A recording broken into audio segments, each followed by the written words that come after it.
For the first time since going on the air in September '95, WCW rebranded Monday Nitro on April 5 with a new look, entrance set and graphics along with new logos for the show and the company in general in a big marketing campaign to refresh the brand, with the first show of the new era starting fast with Bill Goldberg coming out to issue an open challenge for the Spring Stampede pay-per-view, saying that after management left him out of the previous pay-per-view he's now taking matters into his own hands with the Goldberg lottery, bringing out Nash to the ring to take the challenge and set up the Goldberg vs Nash Starrcade rematch for Sunday.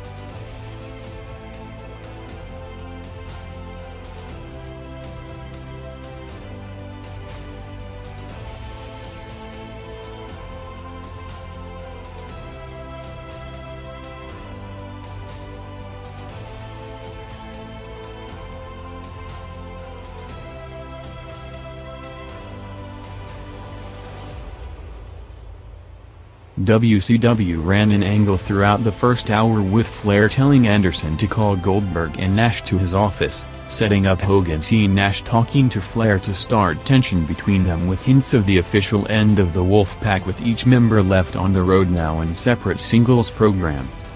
Eric Bischoff in a company press release hyped the new look WCW saying that the company will start a multi-million-dollar marketing campaign to support the new WCW brand, noting that the industry is going through an unprecedented resurgence and the WCW product will be innovative and family-suitable to mainstream advertisers.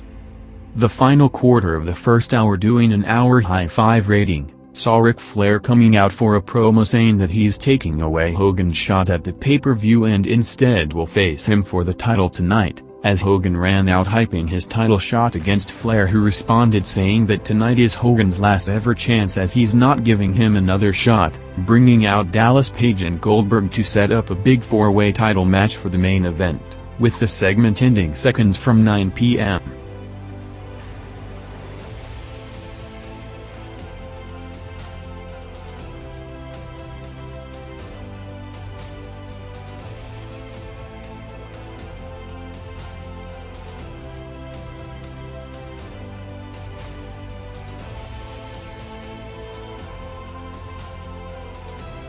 WCW went with a different strategy on the night to counter the crossover segment with an unusual commercial formatting, as instead of taking a break after the promo segment minutes earlier, WCW skipped a commercial break just as Raw went on the air to instead immediately go into the next match, having Scott Steiner cutting a promo on Page before having a match against Meng going 6 minutes in the U.S. title tournament semifinal, with WCW opening the first opposed quarter with a 4.3 rating.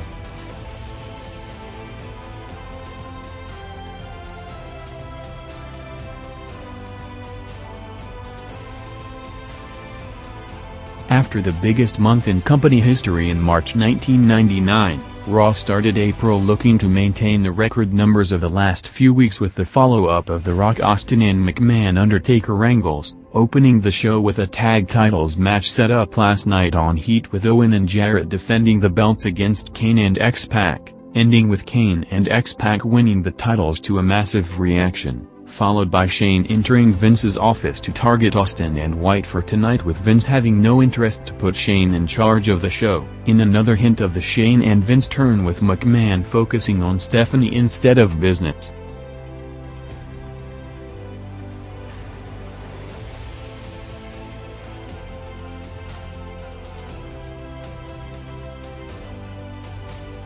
The second quarter saw WCW dropping to a show-low 3.7 rating due to them packing multiple commercial breaks into the quarter after skipping the usual one at the top of the hour, while Raw picked up over 700,000 viewers to a 5.6 rating for the corporation coming out for a promo, changing the formatting of the usual opening promo segment to put it instead 18 minutes into the show.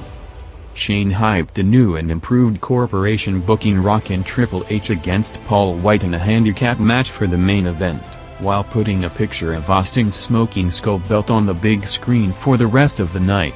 Triple H cut a heel promo hyping the match, saying that it's gonna be the first time ever Hunter and Rock will fight on the same side later tonight, before Rock took the microphone a day after hinting at the upcoming babyface turn, saying that the crowd can't wait for him to be the people's champ again.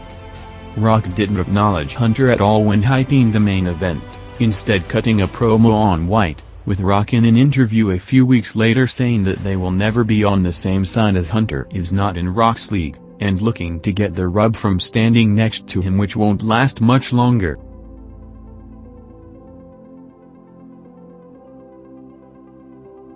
Both companies ran major markets on the night in front of sold-out crowds in New York and Las Vegas, with Nitro coming in front of over 13,000 at the MGM Grand, while Raw came in front of 13,000 at the Nassau Coliseum.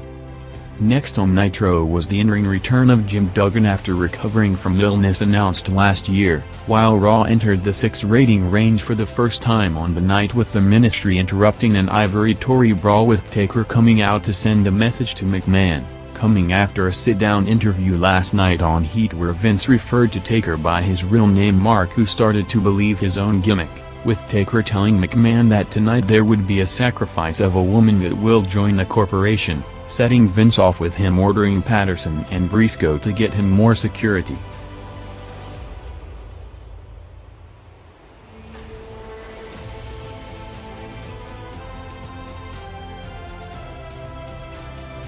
WCW picked up big to close out the first opposed hour with the NWO Black and White Battle Royal, jumping over 1.1 million viewers to a 4.9 rating, closing the gap from Raw to less than half a rating point, ending with Stevie Ray eliminating Adams and Horace to go over, while at the same time Raw had Hardcore Holly vs Al Snow going 4 minutes, Undertaker punishing Christian backstage for telling Shamrock where Stephanie was last week, and the entrances of the Outlaws and the Brood in a match crossing over into the second hour.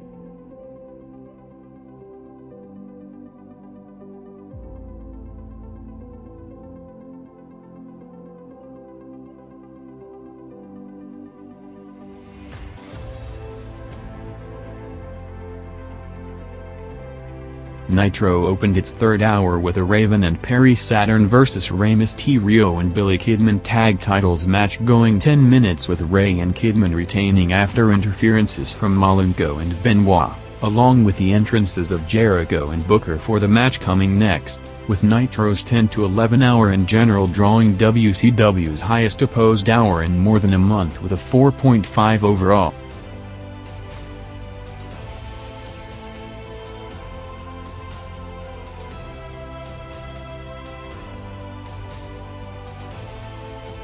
Raw had a loaded top of the hour quarter first, starting with a New Age Outlaws vs Brood tag match going 5 minutes, along with JR interviewing Austin backstage in his first appearance of the night, saying that if Shane continues to taunt him with the belt on the screen it's gonna cost the McMahon family a lot of money, before ending the quarter with a Shamrock vs Viscera match ending with the Ministry attacking Shamrock and sending him out of the building, with the quarter jumping over 1 million viewers to put Raw back into the 6 rating range.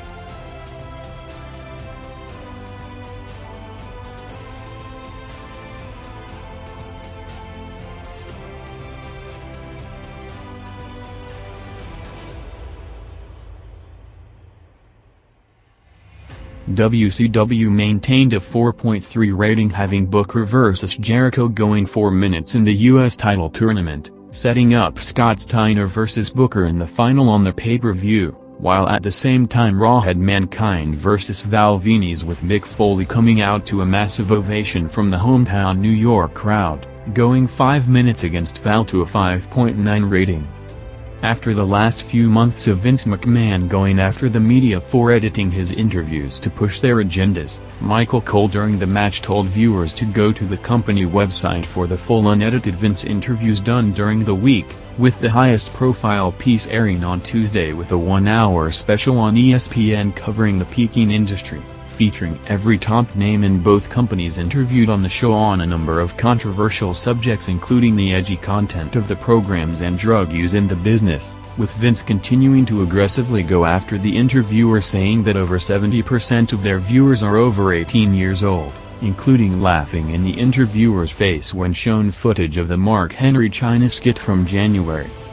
after JR took shots at ESPN last week saying that it was a self-serving piece and Raw outdraws almost anything on ESPN by a wide margin. Jerry Lawler went after them on commentary saying that ESPN is owned by ABC, which broadcasts the NFL, noting that they are trying to take down wrestling viewership after the last football season dropped to all-time lows while wrestling boomed to all-time highs, going against it on Monday nights.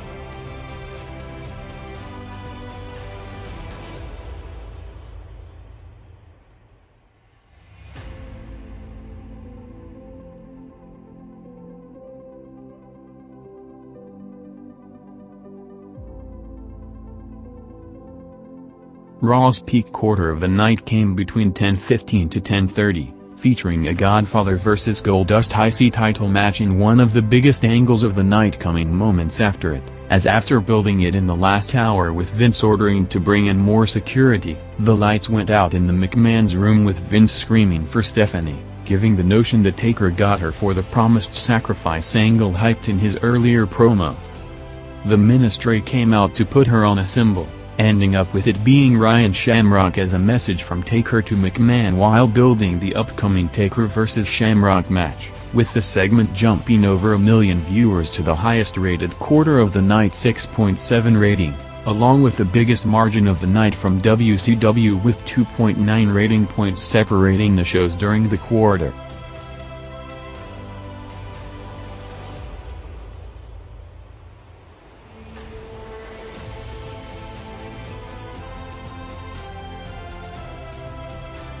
After trailing by the biggest margin of the night minutes earlier, WCW rebounded huge for the Big Star Power main event, jumping over 1.8 million viewers from a 3.8 to 5.4 rating to go neck and neck with Raw. The Goldberg-Hogan-Flair Page WCW title match went 11 minutes in the final quarter, with the company giving the Vegas crowd a major main event to kickstart the new era for the show and the company in general with the new look and logos, as all four brawled against each other with Sting's hyped announcement still yet to come.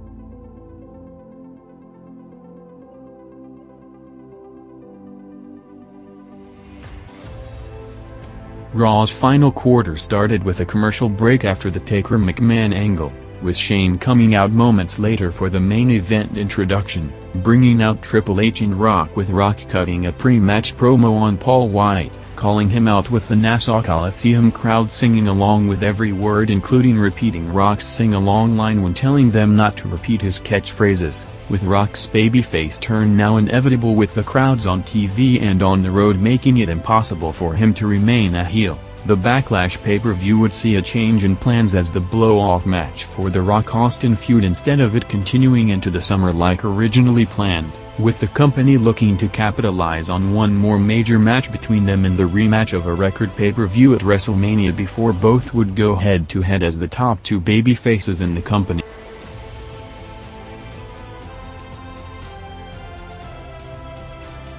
WCW crossed past 11 p.m. with the finish of the four-way match, after 3 hours of hype saving Sting's return for the overrun, pointing to the screen to signal another major return as Randy Savage's voice was heard announcing the Spring Stampede main event with him as referee, with the rebranded Nitro peaking in the 2-minute overrun with a 5.8 rating.